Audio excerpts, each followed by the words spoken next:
1만 시간의 법칙이라는 말이 있습니다. 이 말은요, 어떤 분야에서 어느 정도 일정 수준 그리고 일가견을 이루려면 1만 시간이 필요하다고 합니다. 1만 시간이라고 한다면 얼마나 긴 시간일까요?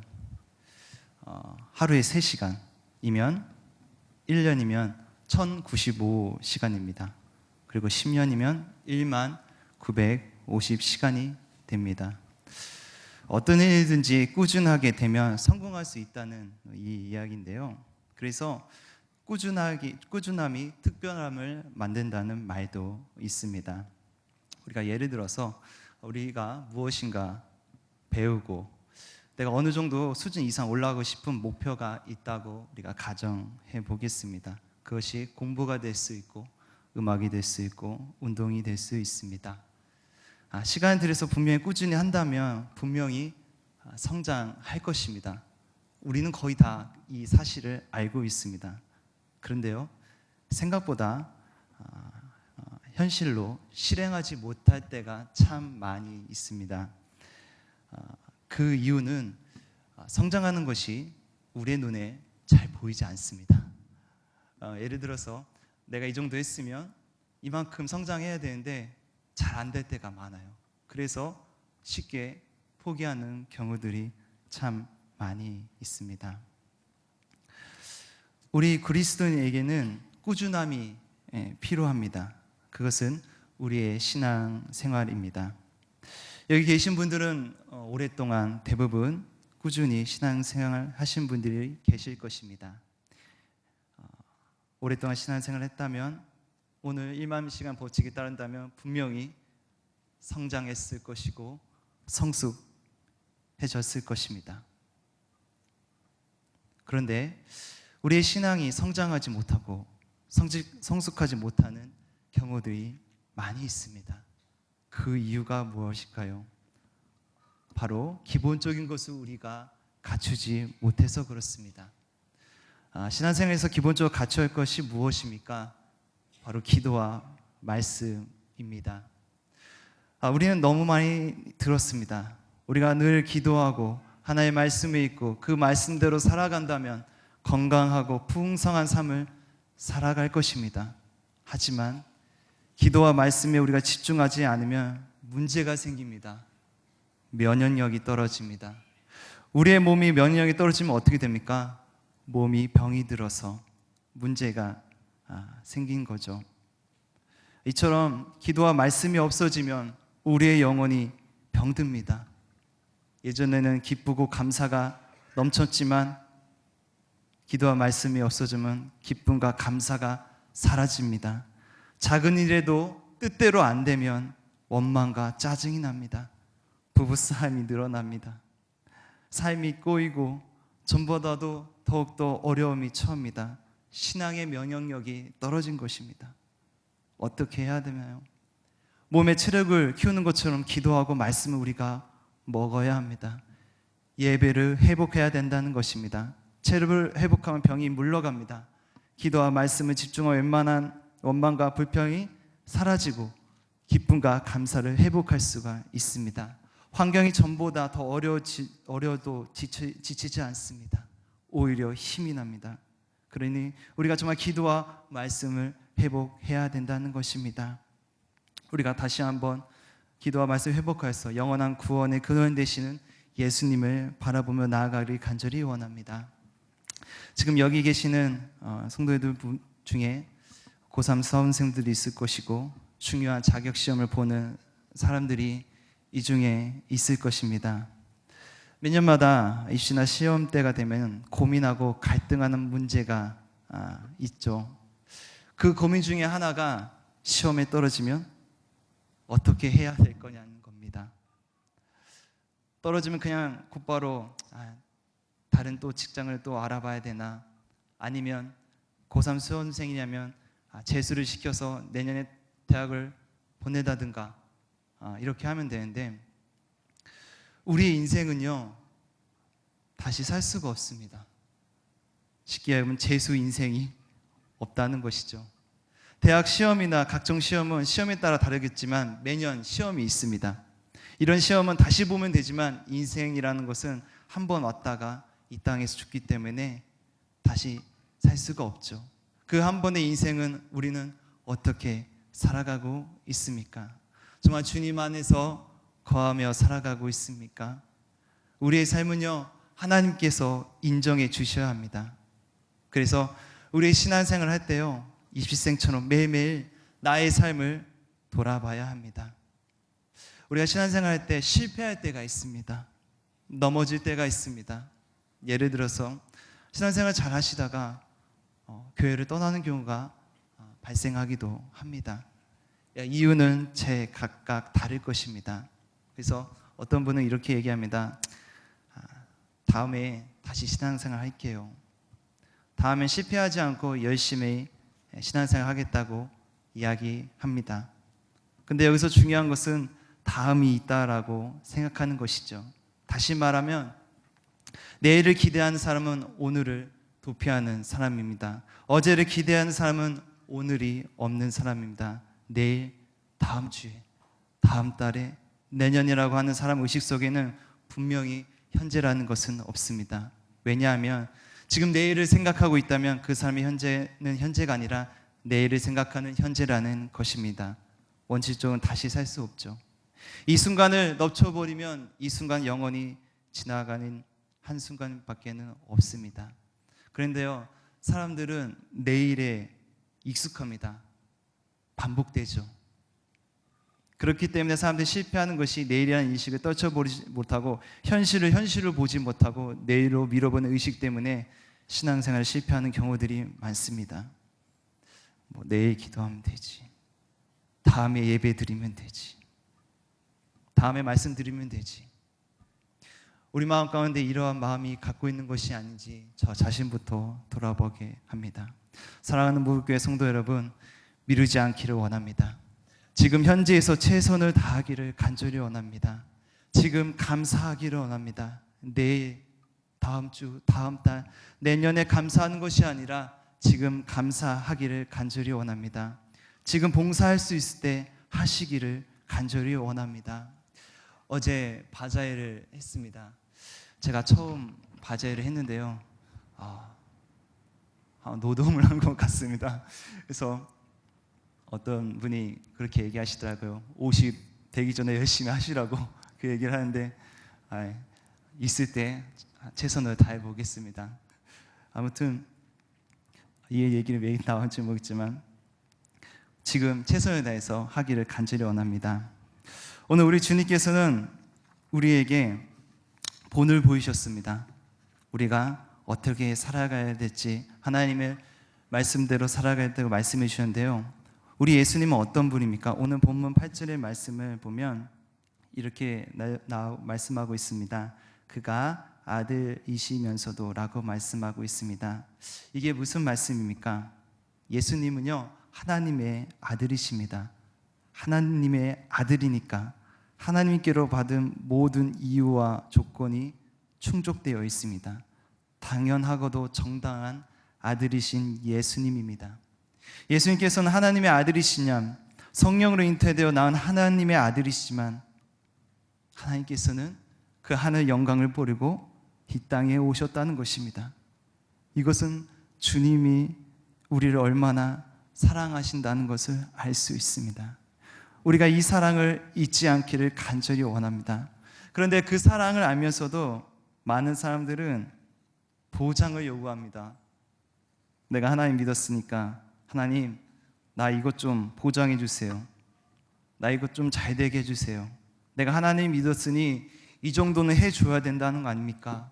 라고 이야기할 때가 참 많이 있습니다. 우리의 신분은요, 우리 자신의 삶의 태도에 따라 달려 있습니다. 직장인의 신분은 그 사람이 직장인으로서 얼마나 충실하게 직무를 수행하느냐에 따라 그 신분이 보장됩니다. 아내는 아내로서, 남편은 남편으로서 충실한 직무 수행이 아내와 남편의 신분은 보장이 됩니다. 그리스도는요, 하나님께서 인정하실 때 신분이 보장되는 것입니다. 우리가 교회에서 가장 많이 쓰는 말 가운데 여러 가지 말이 있지만 은혜라는 말이 있습니다. 그런데 사실 우리가 은혜의 상태로 들어가기 전까지는 은혜라는 말을 하기가 굉장히 어렵습니다. 은혜라는 이 말 가운데는 두 가지 내용이 들어갑니다. 하나는 받을 자격이 없다.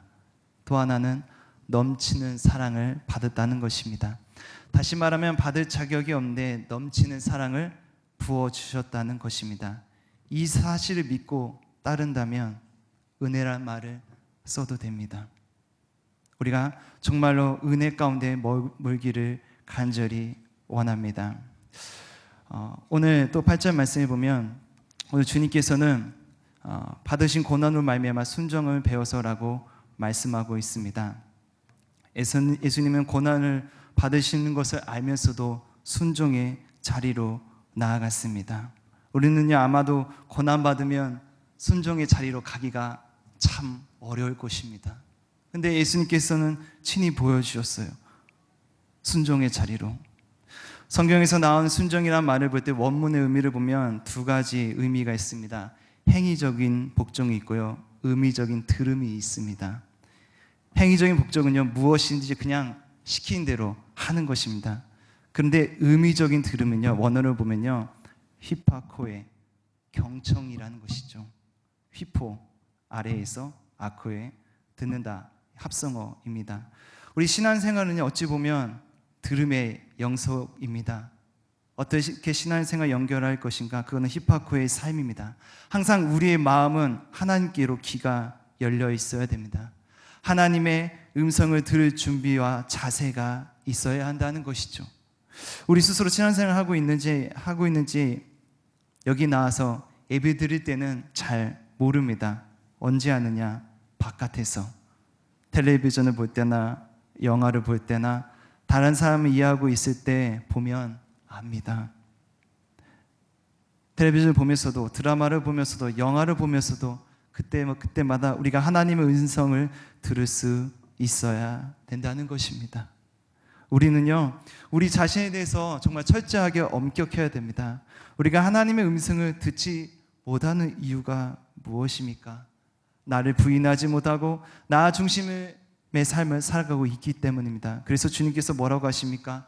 목숨을 얻고자 하면 잃을 것이요 잃고자 하면 얻을 것이라 라고 합니다. 학생들이 정말 자기를 책찍질하지 못하면 공부를 할 수 없습니다. 신앙인들이 정말 자기 자신을 책찍질하지 못하면 신앙생활을 제대로 할 수가 없습니다. 우리 인간들에게는 결정적인 명망을 가져다주는 하나의 제목이 있는데요, 그것은 바로 핑계입니다. 에덴 동산에서부터 타락한 이 핑계가 시작된 것이죠. 이 모습은요 자기 변호, 자기 방어, 자기 보호죠. 이것은요 결국 자기를 죽이는 것인 줄을 우리는 모릅니다. 내가 이런 일을 하니까 이랬습니다. 원인은요 자기가 아니라 전부 남의 탓을 하고 있을 때가 참 많이 있습니다. 그런데 이러한 상황들이 주어진다면 우리는 어떤 모습으로 나아가야 됩니까? 내가 하나님 말씀을 듣고 하나님의 말씀을 내 것으로 해서 오늘 말씀과 같이 모든 자에게 하나님께 인정을 받는 삶이 되고 생각한다면 자세를 갖추어야 합니다. 하나님께서는 예수님께서 고난을 통해서 순종함을 배우기를 원합니다. 예수님께서 공생의 가운데 어떻게 살으셨습니까? 낮에는 복음을 전하시고 밤에는 좋은 곳에서 주무셨습니까? 그렇지 않습니다. 예수님께서는 그 복음을 전하시면도 조금 불편한 거, 정말 고난은 있어도 그것을 담당하시면서 나아가셨습니다. 그 주님의 말씀을 오늘 들어야 됩니다. 들으셔야 합니다. 하나님의 말씀을 듣고 그 다음에 조용히 묵상하면서 하나님의 음성을 들어야 합니다. 성경에 나타난 인물들을 우리가 보기를 원합니다. 노아 시대에 교회가 있었습니까? 교역자가 있었습니까? 아브라함 시대에 교회가 있었습니까? 교역자가 있었습니까? 그렇지 않습니다. 이들은 어떻게 주님의 음성을 들었을까요? 어떤 자세로 들었을까요? 우리가 정말로 하나님의 말씀에 귀를 기울여야 됩니다. 주님을 믿으면 우리에게는 정말로 많은 변화가 일어납니다. 주님을 믿는 믿음은 근본적으로 사람을 바꿉니다. 사도 바울은 빌립보서 4장 11절에서 13절 말씀에 이렇게 고백하고 있습니다. 내가 궁핍함으로 말하는 것이 아니라 어떠한 형편에든지 나는 자족하길 배웠노니 나는 비천에 처할 줄도 알고 풍부에 처할 줄도 알아. 모든 일 곧 배부름과 배고픔과 풍부와 궁핍에도 처할 줄 아는 일체의 비결을 배웠노라. 내게 능력 주신 자 안에서 내가 모든 것을 할 수 있느니라. 아멘. 이것이 무슨 말씀입니까? 내가 모든 것을 할 수 있다는 것은 내가 사랑하는 하나님만으로 모든 것이 충족되었기 때문에 어떤 상황에서도 자족할 수 있다는 것입니다. 이런 사람을 세상이 감당하지 못하는 사람이라고 합니다. 우리가 복음을 믿으면 이러한 능력이 있습니다. 세상이 정말 감당하지 못하는 사람으로 변하게 된다는 것입니다. 그렇게 될 때 우리가 어떠한 경우에 있어도 자족할 수 있습니다. 가난했어도 풍부에 처했을 때도 자족하는 마음이 있습니다.